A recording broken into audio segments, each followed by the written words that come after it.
Selamat pagi, saya Felicia Jenny anak izin memegangkan metrik BA 19110494. Hari ini saya ingin membentangkan mini projek saya sepanjang latihan industri yang bertajuk proses pendaftaran probate di bahagian Kapit Pejabat Daerah Bukit Mabung.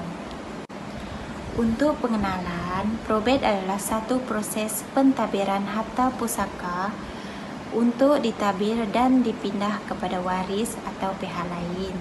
Di Sarawak, pentadbiran estet berdasarkan kepada Ordinan Pentadbiran Harta Pusaka Bab 80 dan duti harta pusaka berdasarkan kepada Ordinan Duti Harta Pusaka Bab 29. Bagi surat kuasa mentadbir diberi kepada seseorang yang mentadbir harta pusaka si mati apabila si mati meninggal dunia tanpa wasiat. Manakala bagi surat probate pula diberi kepada pentadbir bagi seseorang yang meninggal dunia berwasiat. Pemohon surat probate hendaklah waris yang sah di dalam wasiat. Untuk pegawai probate adalah pegawai daerah dan pentadbir ialah pemegang surat kuasa yang dilantik oleh waris-waris, dan pemegang amanah ialah orang yang dilantik oleh pemilik harta semasa hayat untuk menguruskan terma wasiat. Untuk proses pendaftaran surat kuasa mentadbir atau probate terbagi kepada 4, iaitu yang pertama, semak kelengkapan dokumen-dokumen pemohon. Kedua, rekod data pemohon. Ketiga, semak dan verifikasi maklumat pemohon. Dan yang terakhir adalah kelulusan surat kuasa mentadbir atau probate. Sebelum menerima permohonan waris si mati, tentukan sama ada si mati meninggal dunia tanpa wasiat atau berwasiat. Antara dokumen-dokumen yang perlu dibawa ketika memohon probate adalah yang pertama, sijil kematian si mati. Kedua, kad pengenalan waris atau kad pengenalan pemegang amanah.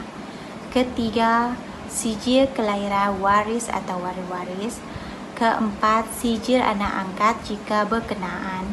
Kelima, sijil perkahwinan jika berkenaan. Keenam, dokumen harta dan liability berkaitan si mati. Ketujuh, surat wasiat jika berkenaan. Sekiranya dokumen pemohon lengkap, kena pasti sama ada keseluruhan atau sebahagian harta si mati berada dalam daerah di mana permohonan dibuat. Namun, sekiranya tidak lengkap, maklumkan kepada pemohon untuk mengemukakan dokumen yang tertinggal bagi proses seterusnya. Sekiranya terdapat harta-harta tak alih daripada harta si mati berada di luar daerah, pemohon naklah mohon kebenaran bertulis daripada pegawai probate daerah berkenaan untuk kebenaran mendaftarkan harta-harta tersebut dalam surat kuasa mentadbir. Untuk proses pendaftaran probate yang kedua adalah rekod data. Setelah dokumen-dokumen pemohon lengkap, masukkan maklumat pemohon ke dalam sistem ERNDO untuk melengkapkan bahagian R49 dan juga maklumat pemohon direkod di dalam buku daftar probate. Untuk proses yang ketiga adalah semak dan verifikasi maklumat pemohon. Pegawai tadbir dikehendaki untuk menyemak maklumat yang telah dimasukkan dalam sistem ERNDO untuk menentusahkan kesahihan maklumat. Sekiranya betul boleh buat verifikasi, namun sekiranya terdapat kesilapan, haruslah membuat pindaan dan verifikasi dan memaklumkan kepada pembantu tadbir untuk membuat cetakan. Borang R44, affidavit dan R49 untuk ditandatangani oleh pemohon, waris atau waris-waris, ketua masyarakat dan pegawai probate. Proses yang terakhir adalah kelulusan surat kuasa mentadbir atau probate.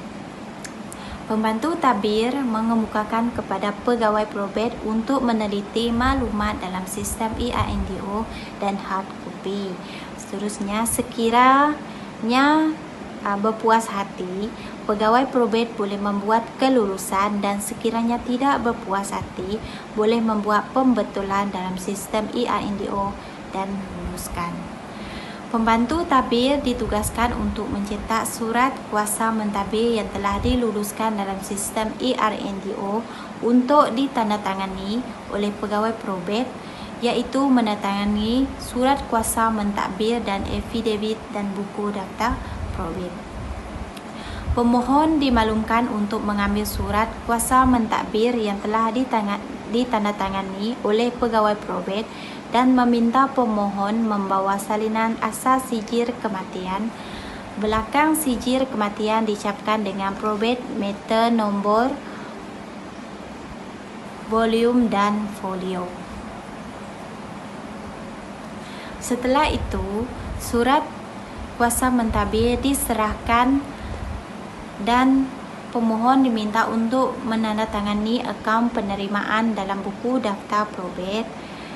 Seterusnya, pembantu tadbir menyimpan salinan surat kuasa mentadbir dan borang affidavit berserta salinan sokongan dalam fail untuk direkod.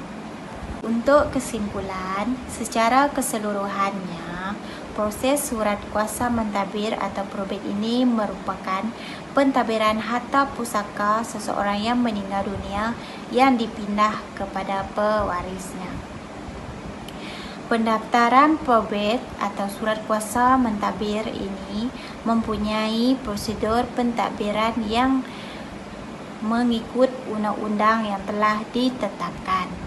Dengan mempelajari prosedur ini, banyak pengalaman yang diperolehi ketika berurusan dengan pelanggan yang ingin membuat probate.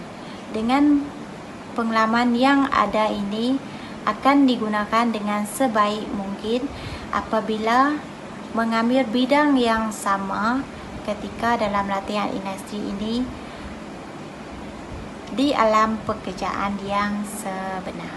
Sekian, terima kasih daripada saya.